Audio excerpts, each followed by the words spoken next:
Sveiki visi, tęsiam trumpų patarimų seriją ir šiandien pakalbėsim apie tokį dalyką, dėl kurio šiai dienai, taip spėju, yra daugiau spiningistų žiemą negu avižėlistų. Tai chebrytė apie šalančius pisnagius. Trumpai ir aiškiai papasakosiu, nes tikrai turiu bėdą, anksčiau jos nebuvo, bet keletą kartų labai stipriai peršalau rankas, kai neturi samtelio ir valai su ranka eketę. Ir dabar šiai dienai turiu bėdą, kad +5 ir mano rankos nušalę. Ir koks jau iš manęs sportininkas, nes kai pažiūri į tokius žmonės kaip Artūras Kvirba ar Arūnas Koska, tai ten vaikščiantys radiatoriai, paimi jų tą ranką, tai net karšta, net garuoja visą. O aš turiu bėdų. Ir ko tik nesu išbandęs tam reikale, kad nešaltų rankos. Ir trumpai papasakosiu, ką atradęs. Tai jeigu kas liečia kremus, daug aš jų prabandęs, tai yra du variantai. Yra stručio taukai, jų galima parsisiųsti. Viena bėda su stručio taukais gal yra, kad gan ilgai geriasi ir tas rankų paruošimas ilgai užtrunka. Kitas yra variantas, tai bet kokioj vaistiniai turbūt Avene Cold kremas. Yra du variantai rankom ir yra veidui. Tai pasiemi tą kremuką rankom, nėra kas gerai, kad jis neturi jokio aštraus kvapo, tikrai nekvepia stipriai vos. Tai kitas dalykas, kaip paruoštas rankas, tai kada žinot, kad važiuosit žuvauti, pavyzdžiui, žinau, atsikėliau ryte, kol darausi kavą, deduosi daiktus, įsitepu pirmą kartą, susigėrė ir ant šiltų rankų už 15-20 gerų minučių įsitepi antrą kartą. Tai truputį užmeta tą riebaliuką ant tų rankų ir tikrai porą valandų padeda net ėmant žuvį, kada jin šlapia, tai užsideda toksai kaip riebaliukas ir tas vanduo nubėga. Aišku, su laiku nusiplauna, oi mano kamerytė krenta, su laiku nusiplauna ir jau nebepadeda, bet trumpam tikrai suminkština tas rankas, jos neskirsta, ne taip šala ir tikrai variantas pasibandykit, ne? Kitas daiktas yra pirštinės. Vėlgi, belenkiek aš jų praleidęs. Kas liečia gaudant avižą, plus aš kai mėtau tą meškerėlę, tai labai tas valas visur kliūna. Nekalbu jau aš apie tas pirštinės, kur atsilenkia, iš vis jos niekam skirtos. Tai šiai dienai yra dvi pirštinės.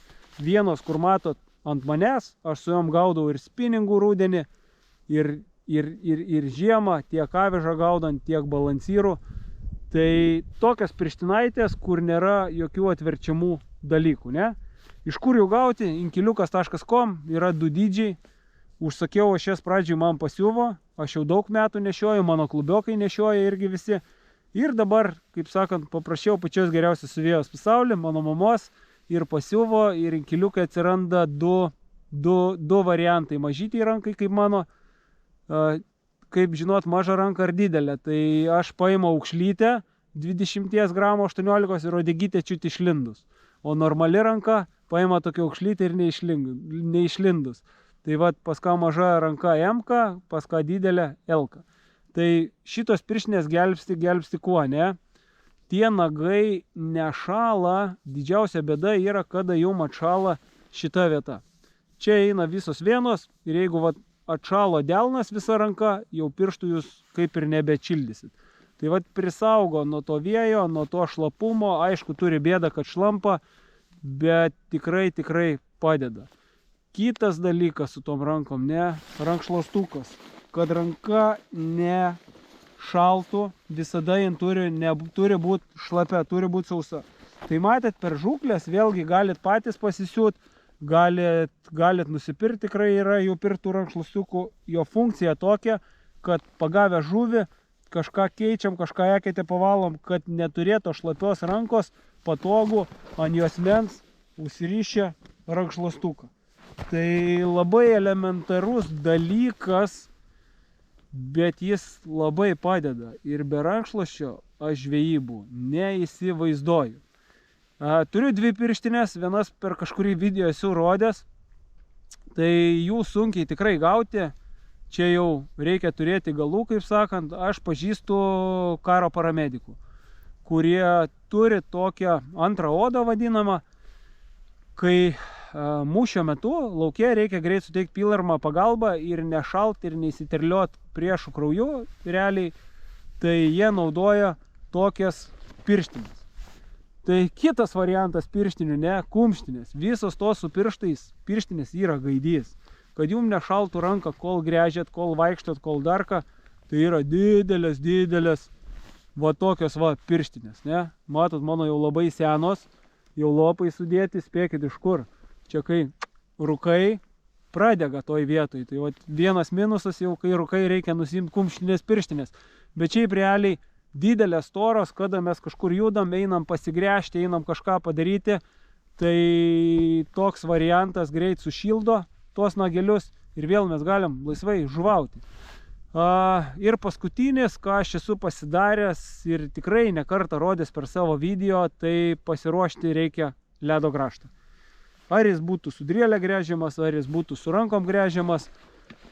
Yra toks dalykas, galit nusipirkti Decathlone, galit nusipirkti senukose, galit nusipirkti, aš Depo pirkau. Tai prie rakečių badmintono ir teniso rakečių būna tokia juosta, tokia kaip podinė pusiau minkšta, apsisukti rankeną. Tai tikrai geras daiktas, nes mes neturim tiesioginio kontakto su metalu. Ne, kada ėmam tą grąžtą, vis tiek, jeigu ėmi plika ranka už metalo, labai greit iš rankos atema šaltį, o kada apsivinioji, tikrai padeda. Čia vienas iš tų. Tai va dabar aš jums parodysiu savo grąžtelį gražuolį. Matot, ne? Ta vieta, kur nešam grąžtą, yra apviniota šita juosta. Tai jeigu paėmus už pačio metalo, ojojoj, tie nageliai iš karto šala, o šita juosta neduoda to tiesioginio kontakto ir rankytės nešala. Ta patį esu padarius su rankenom. Pradžiai, jeigu viniosit, jinai yra tokia prapjauta, skersai taip nuo plono ir po to išstorėja. Tai pradedat nuo viršaus, nuo plono galo, o apačią užtvirtinate tiesiog izoliaciją, kad neatsiluptų. Ir tikrai gerai laiko pasidaręs aš taip visus grąžtus, rankenas ir visą šitą kotą. Tai toks tas trumpas patarimas, kam šala rankos, tikrai prasibandykit ir tikrai gal pamilsit jūs tą avižą. Kitas visas reikalas, kada gaudom, ne, nugarą į vėją. Visada nugarą į vėją, kad turėtumėm užuovėją ir tas vėjas mum nepūstų, nes kada rankytė drėgna, vėjelis pučia, ojojoj, tikrai yra bėda. Tai meskit tos pinigus ir pasiruoškit teisingai rankas, čiupkit avižą ir varykit, nes hibridį turim, gražų ledą. Tai va tokia trumpa antra dalis patarimų, o turit kitiem kažkam klausimų, dėkit į komentarus ir aš tikrai į juos va tai va trumpai ir aiškiai atsakysiu.